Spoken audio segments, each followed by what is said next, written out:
جمہور علماء کا قول یہی ہے کہ بالاتفاق اور بالاجماع سورۃ الفاتحہ کی 7 آیات ہیں، ان کی تعداد جو ہے وہ 7 ہے۔ اسی طرح سورۃ الفاتحہ میں جو کلمات اور حروف ہیں ان کی جو تعداد ہے وہ سورۃ الفاتحہ جو ہے 25 کلمات اور 113 حروف پر مشتمل ہے۔ اور سورۃ الفاتحہ کی جو فضیلت ہے اس کے بارے میں صحیح مسلم حدیث نمبر 806 ہے، ابن عباس رضی اللہ عنہ سے روایت ہے کہ ایک مرتبہ رسول اللہ صلی اللہ علیہ وسلم کے پاس جبرائیل علیہ السلام بھی موجود تھے کہ آپ صلی اللہ علیہ وسلم نے اوپر کی طرف سے ایک آواز سنی۔ جبرائیل علیہ السلام نے اپنی نظر آسمان کی طرف اٹھائی اور فرمایا کہ آسمان کا ایک ایسا دروازہ کھلا ہے جو آج تک کبھی نہیں کھلا اور کبھی نہیں کھولا گیا۔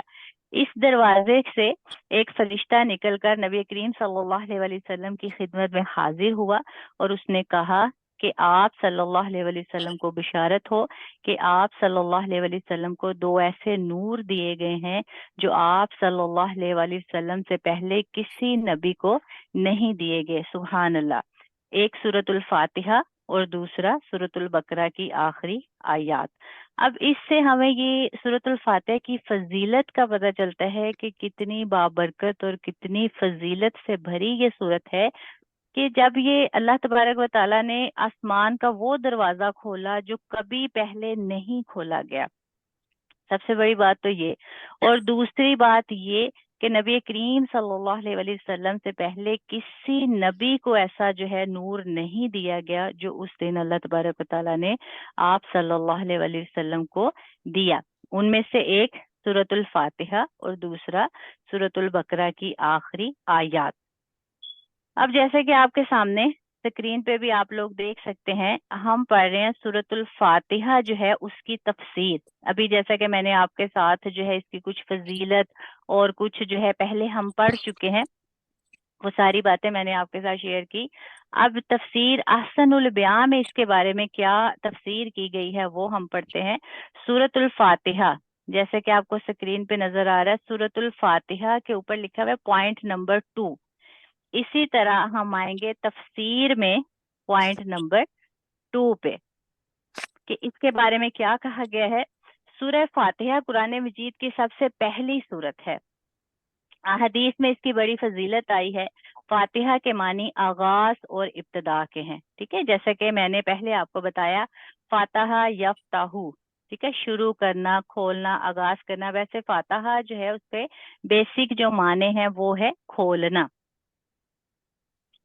اور افتتاحی صورت سے آپ سمجھ سکتے ہیں جیسے آغاز اور ابتدا کہا جا رہا ہے، جیسے ہم کہتے ہیں نا آج یہ فلاں جو ہے اس کام کا افتتاح تھا، مطلب اس کام کا آغاز کیا گیا، اس کام کی ابتدا کی گئی، اس کام کو شروع کیا گیا۔ اسی طرح فاتحہ جو ہے اس کے معنی آغاز اور ابتدا کے ہیں، اس لیے اسے الفاتحہ یعنی فاتحۃ الکتاب کہا جاتا ہے، اوپننگ سورہ آف دا قرآن، مطلب جس سے قرآن کریم جو ہے، جس صورت سے قرآن جو ہے وہ شروع کیا جاتا ہے، کھولا جاتا ہے۔ اس کے اور بھی کئی نام احادیث سے ثابت ہیں، مثلا ام القرآن، السبع المثانی، القرآن العظیم، الرقیہ۔ اب یہ جو الرقیہ ہے، رقیہ کہتے ہیں دم کو، ٹھیک ہے۔ اسی طرح بخاری شریف جو ہے اس میں امام بخاری رحمہ اللہ جو ہے اپنی صحیح بخاری کی کتاب میں فضائل القرآن باب ہے، اس میں ابو سعید خدری رضی اللہ عنہ سے روایت کرتے ہیں کہ ہم ایک سفر میں تھے، ہم نے ایک جگہ پر پڑاؤ ڈالا تو ایک لڑکی آئی اور اس نے کہا کہ اس قبیلے کے سردار کو بچھو نے ڈس لیا۔ جب وہ لڑکی آئی تو اس نے کہا کہ ہمارے بستی کے لوگ جو ہیں وہ غائب ہیں، تو کیا تم میں سے کوئی ایسا ہے جو میرے ساتھ جا کے ہمارے سردار کو بچھو کے ڈسنے پہ دم کر دے؟ تو صحابہ جو ہیں اس میں ابو سعید خدری جو ہے وہ بیان کرتے ہیں کہ ہم میں سے ایک آدمی اٹھ کر اس کے ساتھ چلا گیا۔ اس کے بارے میں ہمیں گمان نہیں تھا کہ وہ دم جانتا ہے، مگر اس نے دم کیا اور وہ سردار جو ہے وہ صحت یاب ہو گیا۔ جب وہ سردار صحت یاب ہو گیا تو اس نے حکم دیا کہ انہیں 30 بکریاں جو ہیں وہ دے دی جائیں، اور انہیں جو ہے انہوں نے بکریوں کا دودھ بھی پلایا۔ جب وہ واپس آیا تو پھر انہوں نے پوچھا کہ کیا تم جانتے تھے کہ یہ دم ہے؟ تو اس نے کہا نہیں۔ تو وہ بیان کرتے ہیں کہ میں نے کہا کہ یہ بات جو ہے اپنے تک ہی رکھو، جب ہم نبی کریم صلی اللہ علیہ وسلم کے پاس پہنچیں گے تو آپ صلی اللہ علیہ وسلم سے اس کا ذکر کریں گے۔ اس نے جو ام الکتاب پڑھ کر یعنی سورۃ الفاتحہ پڑھ کر دم کیا۔ اب انہوں نے یہ بات خود تک رکھی، پھر جب وہ نبی کریم صلی اللہ علیہ وسلم کی خدمت میں حاضر ہوئے تو انہوں نے پوچھا، تو جب وہ مدینہ واپس آئے تو اس واقعے کا ذکر کیا تو نبی کریم صلی اللہ علیہ وسلم نے فرمایا وما کان یدریہ انہا رقیۃ، کہ کیا تم جانتے تھے کہ یہ دم ہے؟ اقسموا وضربوا لی سمعہم، نبی کریم صلی اللہ علیہ وسلم کو جب انہوں نے سارا واقعہ سنایا کہ ایسے ایسے ایک لڑکی ہمارے پاس آئی اور اس نے ہم سے کہا کہ ہمارے سردار کو بچھو نے ڈس لیا تو کوئی دم کرنے والا ہے، تو میں اس کے ساتھ چلا گیا، میں نے ام القرآن جو ہے پڑھ کے دم کیا اور سردار جو ہے وہ صحت یاب ہو گیا۔ اس صحت یابی کے بدلے انہوں نے ہمیں 30 بکریاں دی، ہمیں دودھ بھی پلایا۔ تو نبی کریم صلی اللہ علیہ وسلم نے فرمایا کہ تمہیں پتا تھا کہ یہ دم ہے؟ تو اس نے کہا کہ نہیں۔ تو آپ صلی اللہ علیہ وسلم نے فرمایا بہرحال تم نے درست کیا، آپ صلی اللہ علیہ وسلم نے اس کو صحیح قرار دیا۔ اب اسی لیے اس صورت کو رقیہ بھی کہا گیا ہے، مطلب دم۔ اس سے ہمیں یہ پتہ چلتا ہے کہ اگر کوئی زہریلا جانور یا کچھ بھی کیڑا آپ کو جو ہے کاٹ لیتا ہے، ڈس لیتا ہے، تو آپ اگر اس پہ سورۃ الفاتحہ جو ہے پڑھ کے دم کرتے ہیں تو اللہ تبارک و تعالیٰ جو ہے اس کو شفا دے دیتے ہیں۔ اسی طرح اس کے اور بھی بہت سے نام ہیں جو ہمیں احادیث سے ملتے ہیں، وغیرہ من الاسماء، یعنی اس کے اور بھی بہت سے نام ہیں۔ اس کا ایک اہم نام جو ہے وہ صلاۃ ہے۔ صلاۃ عربی میں کہتے ہیں نماز کو، جیسا کہ ماشاءاللہ آپ سب کو پتہ ہے۔ ایک حدیث قدسی میں ہے، اللہ تعالیٰ نے فرمایا قسمت الصلاۃ بینی و بین عبدی، صحیح مسلم کی روایت ہے کہ اللہ تبارک تعالیٰ فرماتے ہیں کہ میں نے نماز کو اپنے اور اپنے بندے کے درمیان تقسیم کر دیا۔ مطلب سورۃ الفاتحہ جو ہے اس کا آدھا حصہ اللہ تعالیٰ کی حمد و ثنا اور باقی جو ہے اس کا حصہ جو انسان جو ہے دعا و مناجات کرتا ہے، اللہ تبارک و تعالیٰ سے مانگتا ہے، اس میں اللہ تبارک و تعالیٰ نے اس کو جو ہے بانٹ دیا، تقسیم کر دیا۔ یہاں تک کس کس کو سمجھ آئی ہے؟ جی مجھے ٹھیک ہے، ماشاءاللہ۔ اب اس حدیث میں جو اللہ تبارک و تعالیٰ فرماتے ہیں قسمت الصلاۃ بینی و بین عبدی، اس سے ہمیں یہ پتہ چلتا ہے کہ اللہ تعالیٰ نے سورۃ الفاتحہ کو آدھا آدھا تقسیم کر دیا، اپنے درمیان اور اپنے بندے کے درمیان۔ اب جیسے کہ اگر آپ سورۃ الفاتحہ کی آیات پہ غور کریں تو شروع میں دیکھیں آتا ہے الحمدللہ رب العالمین، کہ مطلب ہم اللہ تبارک و تعالیٰ کی تعریف بیان کرتے ہیں کہ اللہ تبارک و تعالیٰ کے لیے ہی سب تعریفیں ہیں جو تمام جہانوں کو پالنے والا ہے۔ اسی طرح آگے الرحمن جو ہے یہ بھی اللہ تبارک و تعالیٰ کے صفاتی ناموں میں سے ہے، الرحیم جو ہے یہ بھی اللہ تبارک و تعالیٰ کے صفاتی ناموں میں سے ہے، مالک یوم الدین اس میں بھی ہم اللہ تبارک و تعالیٰ کی جو ربوبیت ہے، اللہ تبارک و تعالیٰ کے رب ہونے کو ہم ذکر کر رہے ہیں، رحمان ہونے کو ذکر کر رہے ہیں۔ پہلی جو آیات ہیں وہ اللہ تعالیٰ نے اپنے لیے اور آخری جو آیات ہیں وہ اللہ تعالیٰ نے اپنے بندے کے لیے رکھ دی۔ جیسے کہ آخری آیات میں ہم اللہ تبارک و تعالیٰ سے جو ہے مدد مانگتے ہیں، اللہ تبارک و تعالیٰ کو جو ہے ہم یہ کہتے ہیں کہ ہم خاص تیری ہی عبادت کرتے ہیں۔ پھر ہم اللہ تبارک و تعالیٰ سے دعا کرتے ہیں کہ اللہ تعالیٰ ہمیں جو ہے صراط مستقیم جو ہے اس کی ہدایت دے، سیدھے راستہ جو سیدھا راستہ ہے وہ ہمیں دکھا۔ مطلب اس سے صاف صاف یہ اس بات کی وضاحت ہوتی ہے، جیسے کہ ابھی ہم نے حدیث پڑھی، اللہ تبارک و تعالیٰ فرماتے ہیں قسمت الصلاۃ بینی و بین عبدی، میں نے سورۃ فاتحہ کو اپنے اور اپنے بندے کے درمیان جو ہے وہ تقسیم کر دیا۔ اب اس کو صلاۃ جو ہے کہا گیا ہے، جس سے یہ معلوم ہوتا ہے کہ نماز میں اس کا پڑھنا بہت ضروری ہے۔ اسی لیے سورۃ الفاتحہ کو الصلاۃ کا نام بھی دیا گیا، کیونکہ نبی کریم صلی اللہ علیہ وسلم کے ارشادات میں سے اس کی خوب وضاحت بھی ہوتی ہے، جیسا کہ آپ صلی اللہ علیہ وسلم نے ایک حدیث میں فرمایا لا صلاۃ لمن لم یقرأ بفاتحۃ الکتاب، کہ اس شخص کی کوئی نماز نہیں جس نے سورۃ فاتحہ نہیں پڑھی۔ اب دیکھیں اس حدیث میں جو ہے لیمن، من جو لفظ ہے وہ لفظ عام ہے جو ہر نمازی کو شامل ہے، مطلب ہر نمازی کے لیے یہ بولا گیا۔ لا صلاتا، لا نہیں ہے، صلاتا نماز، لی من اس کے لیے جو، اب یہ نہیں کہا گیا کہ اس مسلمان کے لیے یا یہاں کسی کو خاص نہیں کیا گیا، من کا لفظ ہے یہ عام لفظ ہے جو ہر کسی کو شامل ہوگا، ہر کسی کو مخاطب ہو کے یہاں کہا جا رہا ہے۔ لا صلاتا، لا نہیں، صلاتا نماز، لمن اس کے لیے جو، لم نہیں، یقرأ وہ پڑھتا، بفاتحۃ الکتاب، فاتحۃ الکتاب یعنی سورۃ الفاتحہ۔ با محاورہ اس کا ترجمہ کیا ہوا؟ لا صلاتا لمن لم یقرأ بفاتحۃ الکتاب، کہ اس شخص کی کوئی نماز نہیں جس نے سورۃ فاتحہ نہیں پڑھی۔ اب یہ تو ہمیں پتہ چل گیا کہ اس حدیث میں جو من کا لفظ ہے وہ عام ہے جو ہر نمازی کو شامل ہے، ہر نمازی جو ہے اس میں شامل ہے، ہر کسی کے لیے یہ حکم ہے، اور منفرد ہو یا امام کے پیچھے مقتدی۔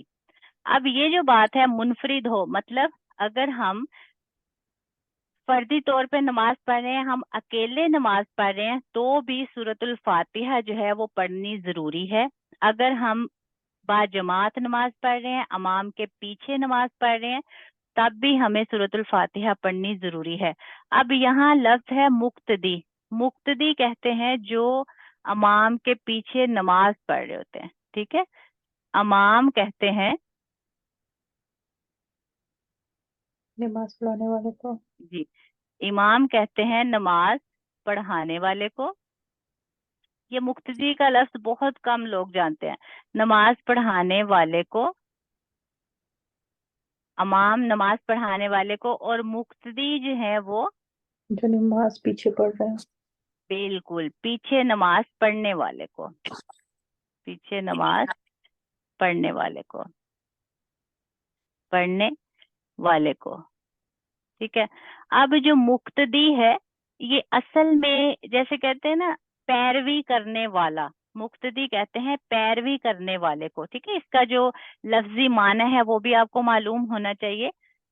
مقتدی پیروی کرنے والا، مطلب جب امام نماز پڑھا رہا ہوتا ہے تو اس کے پیچھے جتنے بھی نمازی نماز پڑھ رہے ہوتے ہیں اصل میں وہ امام کی پیروی کر رہے ہوتے ہیں، ٹھیک ہے؟ اس لیے جو مقتدی ہے وہ پیروی کرنے والے کو کہا جاتا ہے۔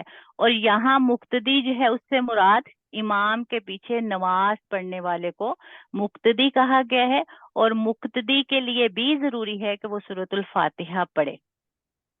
بے شک ہم علیحدہ نماز پڑھ رہے ہیں، امام کے پیچھے نماز پڑھ رہے ہیں، سورۃ الفاتحہ ضروری ہے۔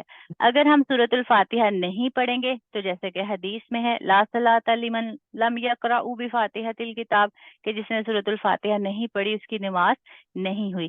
اسی طرح سری نماز ہو یا جہری نماز ہو، فرض نماز ہو یا نفل نماز ہو، ہر نماز کے لیے نمازی کو ضروری ہے کہ وہ سورۃ الفاتحہ جو ہے وہ پڑھے۔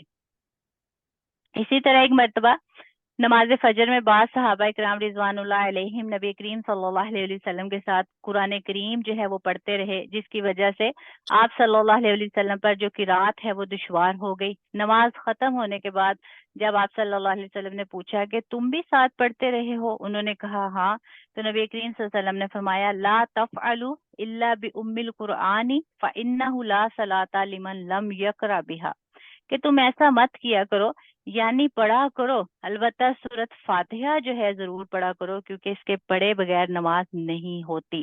اب بہت سے ایسے لوگ ہیں جن کو یہ پتہ ہوتا بھی ہے، لیکن بہت سے ایسے لوگ ہیں جنہیں یہ پتہ نہیں ہوتا۔ جب نماز، باقی سب اپنے مائک آف کر لیں۔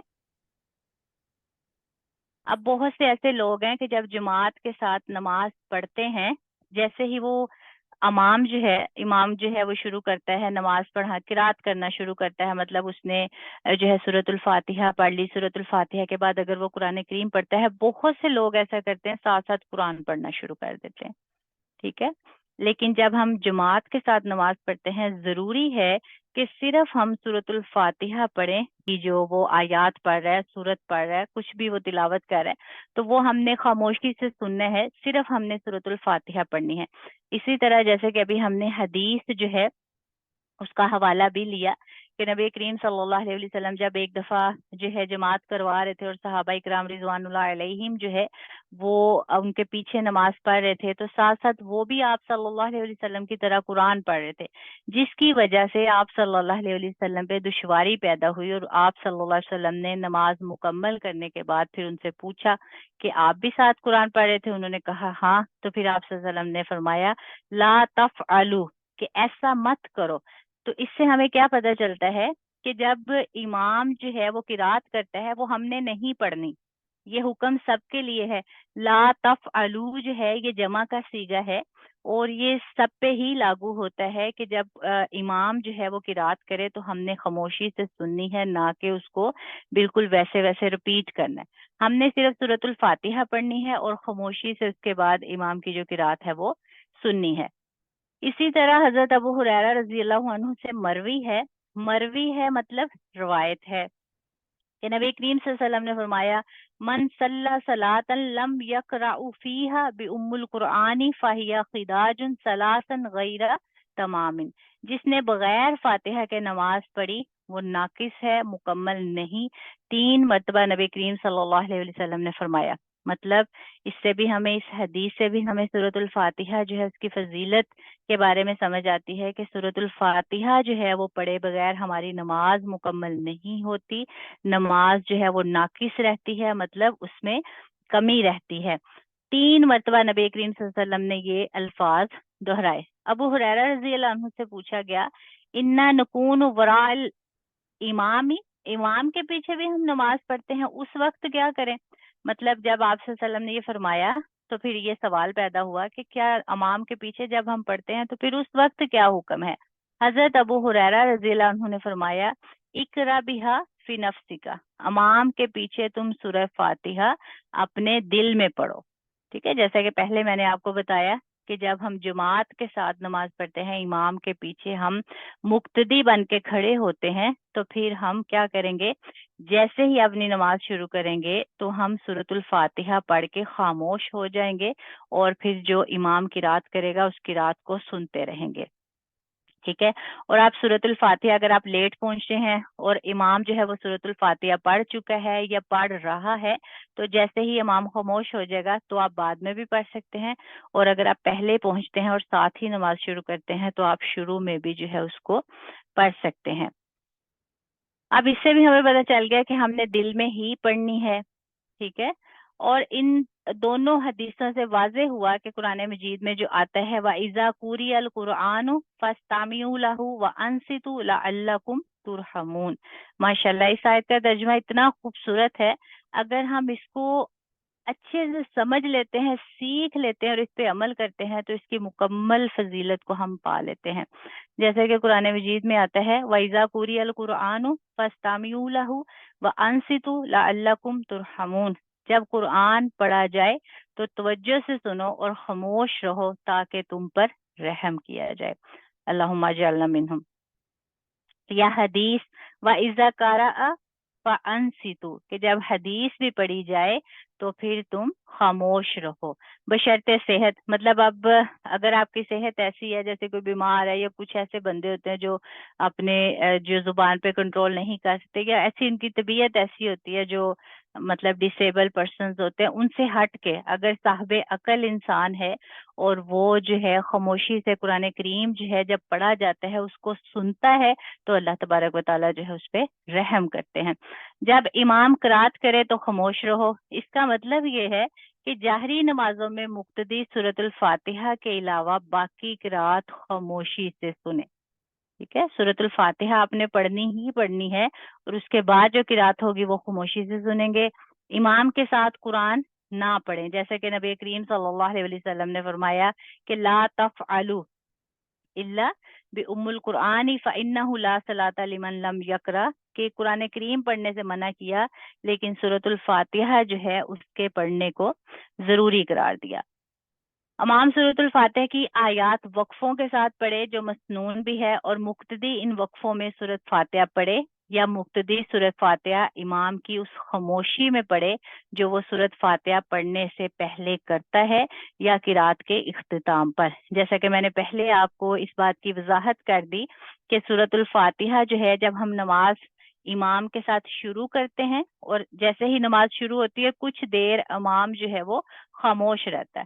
اب جب امام کچھ دیر خاموش رہے گا تب ہم سورۃ الفاتحہ پڑھ لیں گے، یا پھر جیسے ٹھہر ٹھہر کر امام جو ہے سورۃ الفاتحہ کی تلاوت کرتا ہے اس وقفے کے دوران بھی ہم پڑھ سکتے ہیں، یا اگر وہ پڑھ کے خاموش ہو جاتا ہے تو پھر اس وقت بھی ہم قرات کے اختتام پر سورۃ الفاتحہ جو ہے وہ پڑھ سکتے ہیں. اب صحیح روایات سے جو قرات کے بعد سکتہ ثابت ہے، مطلب قرات کے بعد جب قرات کر لیتے ہیں اور اس کے بعد کچھ دیر چپ رہنا جو ہے یہ صحیح روایات سے ثابت ہے. اسی طرح آیت قرآن اور احادیث صحیحہ میں الحمدللہ کوئی ٹکراؤ نہیں رہتا. مطلب اگر ہم سورۃ الفاتحہ جو ہے وہ جب امام جو ہے وہ شروع میں خاموش رہتا ہے تب بھی ہم پڑھ لیتے ہیں تو بھی صحیح ہوگا، اور اگر وہ امام کے وقفوں کے درمیان ہم پڑھتے ہیں تو بھی صحیح ہوگا، اور اگر ہم اس پہ عمل کرتے ہیں تو پھر قرآن اور احادیث صحیحہ جو ہے مطلب صحیح احادیث جو ہے ان میں کوئی اختلاف کوئی ٹکراؤ جو ہے وہ باقی نہیں رہتا، دونوں پر عمل ہو جاتا ہے. اسی طرح سورۃ الفاتحہ کی ممانت سے یہ بات ثابت ہوتی ہے کہ خاکم بدہن مطلب جیسے کہتے ہیں نا میرے منہ میں خاک ہو. یہ لفظ جو ہے ان الفاظ کے میں آپ کو جو لفظی معنی ہے وہ اس لیے بتا رہی ہوں تاکہ جب آپ خود سے قرآن کریم کی تفسیر کا یہ پیج پڑھیں تو آپ کے ذہن میں کوئی ایسا لفظ کوئی ایسا حرف نہ ہو کہ جس کے معنی مفہوم جو ہے وہ آپ کو سمجھ نہ آئے. تو خاکم بدہن سے مراد جو ہے جیسے کہتے ہیں منہ میں خاک. اب سورۃ فاتحہ کی ممانت مطلب سورۃ فاتحہ سے منع کرنا جو ہے اس سے یہ ثابت بات ہوتی ہے کہ خاکم بدن یعنی ہمارے منہ میں خاک کے قرآن کریم اور احادیث صحیحہ میں ٹکراؤ ہے. اگر ہم ایسا کہیں کہ حدیث اور قرآن میں ٹکراؤ ہے تو ہمارے منہ میں خاک اور دونوں میں سے کسی ایک ہی پر عمل ہو سکتا ہے، بیک وقت دونوں پر عمل ممکن نہیں. فنعوذ باللہ من ھذا. تو یہ بات کرنے کا مقصد یہ ہے کہ ایسی کوئی بھی بات کوئی بھی ایسی اگر ہم بات کو ذکر کرتے ہیں کہ جو سورۃ الفاتحہ جو ہے جس میں اس کی ممانت کا ذکر آتا ہے تو سب سے پہلے تو ہم یہی کہیں گے کہ ہمارے منہ میں خاک ایسی کوئی بات نہیں. قرآن اور حدیث جو ہے ہمیشہ ان میں مطابقت پائی جاتی ہے اور مطابقت ہے، دونوں میں کسی قسم کا کوئی ٹکراؤ نہیں. اور اگر ہم قرآن اور حدیث دونوں کو ساتھ لے کے چلتے ہیں تو ہمیں جو ہے کسی بھی دینی معاملے میں کوئی بھی ایسا کام نہیں جس میں مشکل پیش آتی ہے، اور اس کا جو ریزلٹ ہے جیسے کہ نبی کریم صلی اللہ علیہ وسلم نے فرمایا وَاعْتَصِمُوا بِحَبْلِ اللَّهِ جَمِيعًا کہ اللہ کی رسی کو مضبوطی سے پکڑ لو اگر ہم کامیاب ہونا چاہتے ہیں. پھر جو ہے اللہ کی رسی جو ہے اس کی وضاحت بھی کی گئی کہ وہ قرآن اور حدیث ہے. تو یہ سورۃ الفاتحہ جو ہے اس کی فضیلت ہم نے قرآن اور احادیث کی روشنی میں پڑھی، اور الحمدللہ ثم الحمدللہ امید کرتی ہوں کہ آپ کو اچھے سے سمجھ آئی ہوگی. اور اگر اس لیسن میں کوئی بھی کسی کا سوال ہے تو آپ پوچھ سکتے ہیں. جی میں یہ پوچھنا چاہتی ہوں جتنی آپ نے یہ حدیث پڑھی ہیں یہ بھی ہمیں یاد کرنا ہوں گی نا؟ حدیث جی بالکل میں آپ کو بتا دیتی ہوں. اب آپ لوگوں کو ذہن نشین کیا کیا کرنا ہے، ٹھیک ہے جی بالکل تاکہ آپ لوگوں کے لیے آسانی رہے. اب سب سے پہلے دیکھیں ہم نے پڑھا کہ سورۃ الفاتحہ جو ہے اس کے نام، ٹھیک ہے کچھ ایسے نام ہیں جو آپ کو یہ سامنے نظر آ رہے ہیں، اور کچھ ایسے نام ہیں جو میں نے دوسری تفاسیر سے یا جو بھی میرے علم میں تھا وہ میں نے آپ کے ساتھ شیئر کیا، جیسے کہ ہم پہلے پڑھ چکے ہیں کافی نام، ٹھیک ہے. تو یہ جو آپ کے سامنے ہے یہ تو آپ نوٹ کر لیں گے، لیکن جو ویڈیو سے سن کے آپ لوگوں کو ملیں گے وہ بھی آپ لوگ اپنی نوٹ بک میں نوٹ کریں گے، ٹھیک ہے. اس کے بعد پھر قسمت الصلاۃ بینی و بین عبدی، یہ حدیث آپ ضرور یاد کریں گے کہ اللہ تبارک و تعالیٰ نے فرمایا کہ میں نے جو ہے نماز کو اپنے اور اپنے بندے کے درمیان جو ہے وہ 2 حصوں میں تقسیم کر دیا، آدھی میرے لیے اور آدھی میرے بندے کے لیے. پھر اس کے بعد جو ہے آپ سورۃ الفاتحہ کی فضیلت میں یہ حدیث یاد کریں گے کہ جس نے سورۃ الفاتحہ نہیں پڑھی اس کی نماز نہیں ہوئی. لا صلاۃ لمن لم یقرأ بفاتحۃ الکتاب، ٹھیک ہے. اور اس کے بعد پھر ایک اور حدیث جس میں نبی کریم صلی اللہ علیہ وسلم جب قرآن کریم پڑھ رہے تھے تو پیچھے صحابہ کرام رضوان اللہ علیہم جو ہے وہ بھی پڑھتے رہے، جس سے آپ صلی اللہ علیہ وسلم جو ہے ان پر دشواری ہوئی، اور آپ صلی اللہ علیہ وسلم نے پھر حکم دیا لا تفعلوا الا بام القرآن فانه لا صلاۃ لمن لم یقرأ بها. اب اس میں صرف آپ کو پہلے الفاظ یاد کرنا ہوں گے، ٹھیک ہے. اوکے. لا تفعلوا الا بام القرآن، آگے تو وہی آ رہا ہے فإنه لا صلاۃ لمن لم یقرأ بفاتحۃ الکتاب، جیسا کہ آپ نے پہلے پڑھا، ٹھیک ہے. یہ دیکھیں یہ اس لائن میں لمن لم یقرأ بفاتحۃ الکتاب، اور یہاں بھی یہی آ رہا ہے لا صلاۃ لمن لم یقرأ بها، ٹھیک ہے. باقی یہ جو حدیث ہے یہ آپ رہنے دیں، اس کا صرف آپ ترجمہ یاد کر لیں کہ حضرت ابو ہریرہ سے روایت ہے کہ نبی کریم صلی اللہ علیہ وسلم نے فرمایا من صلی صلاۃ لم یقرأ فیہا بأم القرآن فہی خداج ثلاث غیر تمام. یہ صرف اس کا ترجمہ یاد کر لیں اس حدیث کا، ٹھیک ہے. جی. اس کے بعد جو ہے یہ بھی حدیث ضرور یاد کریں کہ قرآن کریم میں آتا ہے کہ وَإِذَا قُرِئَ الْقُرْآنُ فَاسْتَمِعُوا لَهُ وَأَنصِتُوا لَعَلَّكُمْ تُرْحَمُونَ، ٹھیک ہے. کہ قرآن کریم جب پڑھا جائے خاموشی سے سنو تاکہ تم پہ رحم کیا جائے. آگے یہ جو الفاظ ہے نا وَإِذَا قَرَأَ فَأَنصِتُوا، اور جب پڑھا جائے بس خاموش رہو، یہ حدیث کے بارے میں ذکر کیا گیا، ٹھیک ہے. تو اس کا ترجمہ جیسے وا اور اذا جب قرأ پڑھا جائے، فا پس انصتو چپ رہو، انصتو جمع کا صیغہ ہے.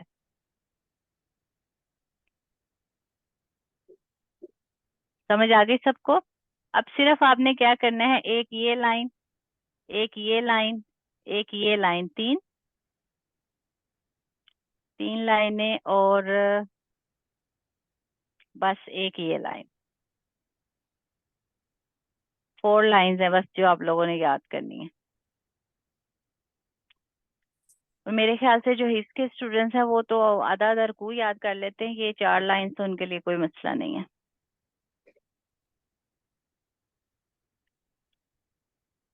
یہاں تک کسی کا کوئی سوال ہے؟ جی ابھی کسی اور کا کوئی سوال ہے؟ نہیں بجے. ٹھیک ہے. امید کرتی ہوں کہ سب کو اچھے سے سمجھ آ گئی ہوگی انشاءاللہ. یہ جو ہمارے قرآن کریم کا جو پیج ہے اس کا PDF بھی میں آپ کے ساتھ شیئر کر دوں گی. باقی جن کے پاس قرآن کریم ہے وہ اس سے ایکسیس کر سکتے ہیں، اور وہ اسٹوڈنٹ جن کے پاس قرآن کریم نہیں ہے وہ واٹس ایپ گروپ میں جب یہ شیئر کیا جائے گا اس کا PDF، اس کو ایکسیس کر کے کوئی بھی سوال ہے ویڈیو کے نیچے بھی کمنٹ کر سکتے ہیں، اور واٹس ایپ گروپ میں بھی میسج کر سکتے ہیں. ابھی کے لیے مجھے اجازت دیں، دعاؤں میں یاد رکھیے گا. جزاکم اللہ خیر. السلام علیکم ورحمۃ اللہ وبرکاتہ. وعلیکم السلام ورحمۃ اللہ.